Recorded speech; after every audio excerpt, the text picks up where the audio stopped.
making us to calculate the temperature of the cow. And while calculating the temperature of the cow, he asked us how we calculate the weight of the soul. And I just think about it for a few minutes, and I said, am I in the thermodynamics course or am I somewhere else? Then at the final, he calculated the temperature. I don't remember the temperature, but in that class I learned that even in thermodynamics, or even while calculating the temperature of the cow, there is a link between the real life and the theoretical part. And this is my best learning experience. Fantastic, that's lovely, thank you, well done, that's great. Okay, well, one more, anybody else want to share theirs, or what they've heard from somebody? Yeah? I was a very small child, and the moment was the time my father threw me to the sea. I didn't know how to swim, so that moment, that was a hands-on learning. Yes. So that was a great experience for me. Yes. And I'm in a similar kind of environment of teaching now. I'm an architect, and I don't like to use that word teaching, but because I don't try to teach, I may say that. When yesterday, a few days ago, when you asked us to write something about teaching philosophy, I thought that I'm not trying to teach, so that my philosophy is not trying to teach. Okay, that's because fantastic. architecture, the design is a kind of a way of thinking, so you can't teach that. You can teach how to construct buildings, you can give information about the construction systems, you can give information about how to draw, you can teach how to draw, but you can't teach how to design. Can't teach people to think like an architect, or think like a doctor or a dentist. Yeah, you should make students find their own way while they are designing. So that's a hands-on learning, we call it like that. So that's the kind of environment that I'm in while so-called teaching. So they are quite similar. I'm throwing my students into the sea, and on the very first day, so they try to learn how to swim. Yeah, fantastic. And I think that's really, really lovely a metaphor, because they're kind of in a different environment, so we'll be talking more about those kind of metaphors tomorrow in teaching. So Exactly, and that environment is quite shocking for them, because they have to take responsibility of taking decisions. Unlike the past, unlike their past experiences, past education, because design is the process of taking decisions. You have to take series of decisions in succession during that process. So it's not easy to take decisions, and it's not easy to take the responsibility of those decisions. They try to avoid taking the responsibility, and they try to get approval from their so-called teachers, from me, from other people. So what we try to do is make them more confident to themselves and take decisions.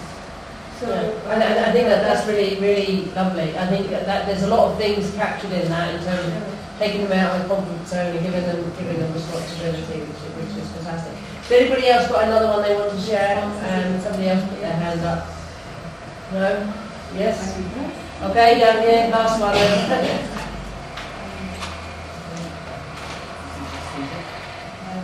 Well, we've discussed as a group that learning occurs when both the mind and the emotions are engaged. And also, especially where the language of instruction is different from the student's native language, to bring concepts alive frequently requires some acting and gesting from the professor. That is something that we try to do in our own classes. Plus, one important learning experience I've had was when I was in college, when I was at university. Some of my professors would weave in student comments into their own lecture. And that is something that I try to do in my own way. If a student asks a question, I try to weave that into my lecture, so that students will learn as much from each other as from the teacher. They see the teacher every day. But when you point out that Aida or Aida has pointed out to us, that as he or she has pointed out to us, this is so and so, they would remember their friend's comment. And I think that not only does that help them hear, but it also helps them realise that you are listening to them, and you're taking on board what they're saying, and it really gives one more positive in their minds around which they can grounded on it. So we've had some lovely examples about how our own personal learning experiences and that's great, thank you. Can we think, we've captured some ideas there about what makes a good learning experience. I think we talk about it's transformative, you feel connected to it. There's a sort of a theory and a practical basis. You kind of have that emotional connection. There's a social connection that we've heard here. There's being taken out of the comfort zone. So there's a lot of things there about what makes a good learning experience.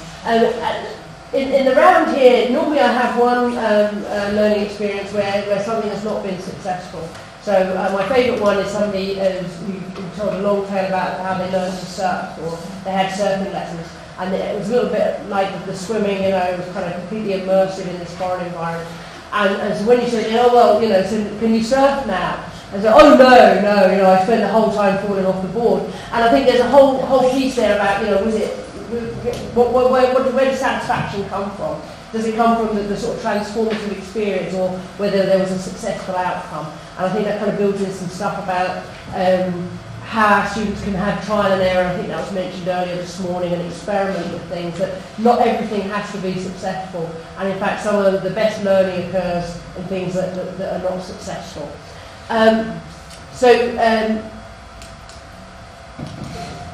So we've kind of got some ideas about creating those learning experiences. I think the next slide really starts talking about learning styles, okay?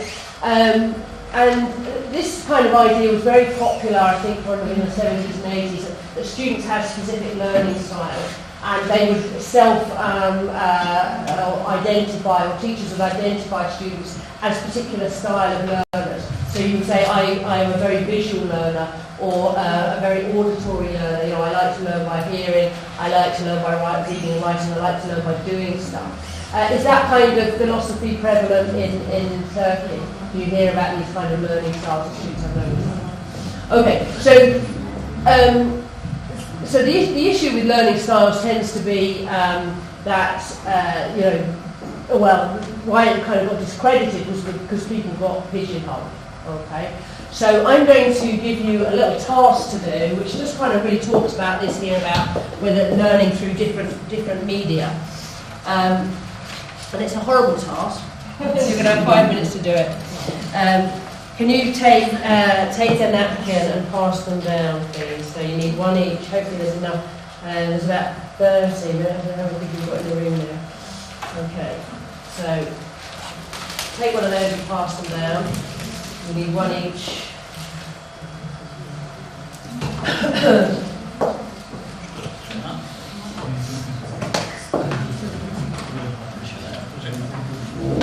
Okay, if you want to pass both to the other table.